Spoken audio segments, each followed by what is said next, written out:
ازاي تخلي طفلك ينام؟ اهم حاجه وكلمه السر هي الروتين.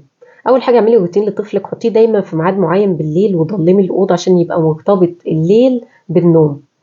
وتاني حاجه ممكن نعمل له حمام دافي، طبعا مش هينفع كل يوم علشان الجو ده وما يتعبش. ممكن نديله تيتينا او لهايه، بس هي فيها عيب واحد ان هي لو وقعت من بقه هيبقى هيقوم يدور عليها. مش لازم الدنيا تبقى هاديه قوي علشان ما يتعودش على الهدوء الزايد، فتيجي بعد كده لو في اي صوت جنبه تلاقيه صحي.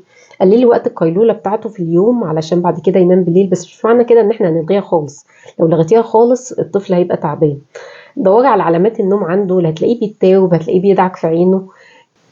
قللي التحفيز الزائد عند الطفل، يعني ما يبقاش فيه نور قوي او تلفزيون مثلا جنبه او شاشة جنبه او صوت عالي. او لو هو كبير شوية تديله فيه حاجة سكريات. التحفيز الزائد ده بيخليه ما ينامش. ممكن لو طفلك اقل من 4 شهور نحطه في كيس نوم، هيحسسه كاحساس الرحم، ان هو لسه جوه الرحم ملفوف جوه الرحم. بس ما ينفعش نغطيه علشان خطر ومتلازمة الموت المفاجئ للطفل.